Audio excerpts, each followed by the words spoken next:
ਵਾਹਿਗੁਰੂ ਜੀ ਕਾ ਖਾਲਸਾ ਵਾਹਿਗੁਰੂ ਜੀ ਕੀ ਫਤਿਹ। ਸਤਿ ਸ੍ਰੀ ਅਕਾਲ ਸਾਰਿਆਂ ਨੂੰ। ਜਿਵੇਂ ਤੁਹਾਨੂੰ ਪਤਾ ਹੈ ਮੈਂ ਅਮਾਨਤ ਕੌਰ ਹਾਂ। ਮੈਂ ਰਾਜਵੀਰ ਜਵੰਦਾ ਦੀ ਬੇਟੀ ਹਾਂ। ਮੇਰੇ ਪਾਪਾ ਮੇਰੇ ਸਭ ਤੋਂ ਪਿਆਰੇ ਪਾਪਾ ਸੀ। ਮੇਰੇ ਪਾਪਾ ਮੈਨੂੰ ਇੱਕ ਲੱਕੀ ਚਾਰਮ ਮੰਨਦੇ ਸੀ।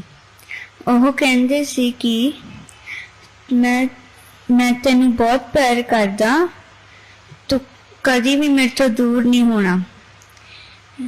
ਮੇਰੇ ਸਭ ਤੋਂ ਪਿਆਰੇ ਪਾਪਾ ਜਦੋਂ ਕਹਿੰਦੇ ਸੀ ਵੀ ਮੇਰੇ ਤੋਂ ਦੂਰ ਨਹੀਂ ਹੋਣਾ, ਵੀ ਉਹ ਮੇਰੇ ਤੋਂ ਹੀ ਦੂਰ ਚਲੇ ਗਏ।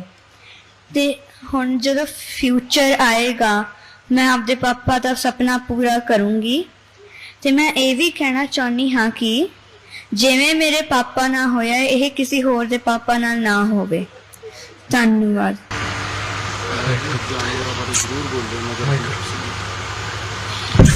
ਜਿੰਦਾ ਰਹਿ ਪੁੱਤ।